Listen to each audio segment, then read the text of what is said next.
Good morning, grade 3-4. How are you doing? I hope you're doing well. Today we are becoming scientists and we are going to categorize some rocks into 3 different categories. So follow along with me and then you can definitely try this at home. It's going to be super fun because you get to go outside and you have to find some of your own rocks in order to put them into categories. So let's take a look at what these 3 categories are, and I have some rocks we can try to define which type of rocks they are, and then you can try it on your own. So here we go. Let's get started. We have our grouping of rocks and minerals here, and we are going to flip that over till we get to our types of rocks and how they form. So I'm going to give you a little bit of background information so you know the 3 different types of rocks, and then we're going to categorize some rocks. So here we go. When geologists study rocks and minerals, they are studying the history of Earth. They learn about what caused the rocks to form and how Earth is changing. Geologists also learn where mineral deposits are located. Mining and oil and gas companies want to know this information. Geologists are important to these industries in Saskatchewan. Scientists have identified many different minerals. However, they believe that there are only 3 types of rocks. Each type of rock is formed in a different way. Alrighty, here we go. The first type is called igneous rock.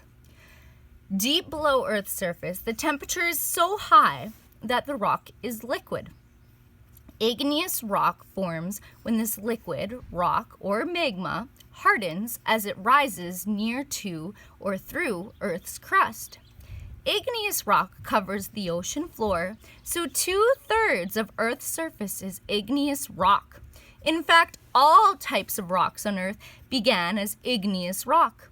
Some igneous rock contains air bubbles. The air bubbles make this rock quite light. Other igneous rock has no air bubbles and it is heavy. Granite and basalt are examples of igneous rock.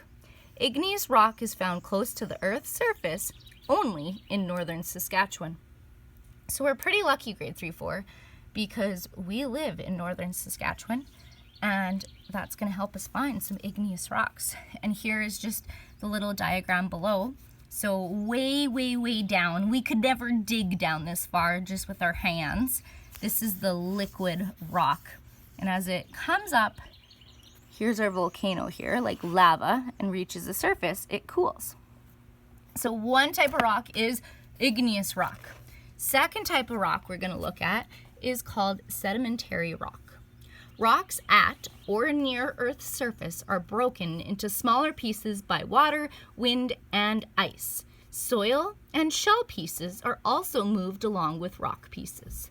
The pieces called sediment often settle in layers, such as in desert dunes and on the bottoms of rivers, lakes, and oceans. Over millions of years, the layers are squeezed together. The weight and pressure of the layers above cause the sediment to become cemented together to form new rock. This is how igneous, metamorphic, and older sedimentary rocks are recycled to become new sedimentary rocks.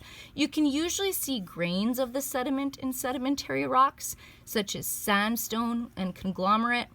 Sedimentary rocks are found close to the surface in northwestern, east central, and southernmost Saskatchewan. So sedimentary rock is where we would also find fossils, grade 3-4. So the second type, sedimentary. First type, igneous. The last type we're going to look at here is metamorphic rock. Over time, as igneous and sedimentary rocks become deeply buried under Earth's surface or Earth's crust, intense heat and pressure can cause these rocks to change form. For example, minerals may be flattened, producing banding in the rock. New minerals may also form. This type of rock is called metamorphic rock, and metamorphic means changing. So that helps us with identifying this metamorphic rock. Igneous, sedimentary, and metamorphic rocks may also sink below Earth's crust, where they may melt and become magma again. Marble, gneiss, and slate are examples of metamorphic rock. Metamorphic rock is found close to the surface only in the northern part of Saskatchewan. Those are our 3 types of rock. They are igneous, sedimentary, and metamorphic.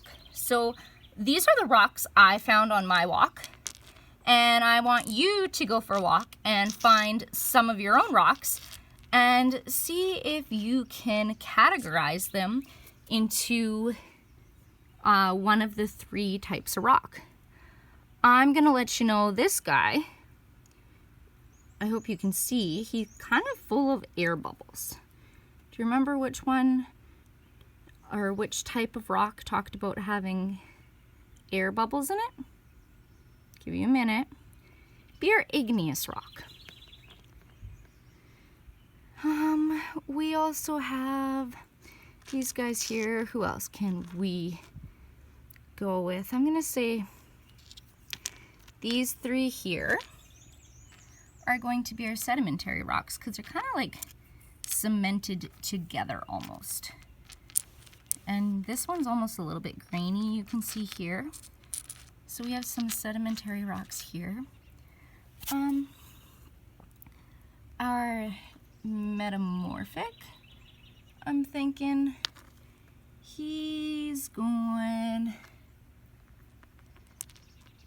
this guy. See how he has the layers and the banding talked about from changes? He'd be here. These guys undergo changes with heat. That's what makes them with the kind of crystally colors. They're metamorphic here. This conglomerate piece of rock, do we remember which one talks about being conglomerate? Oops, sorry.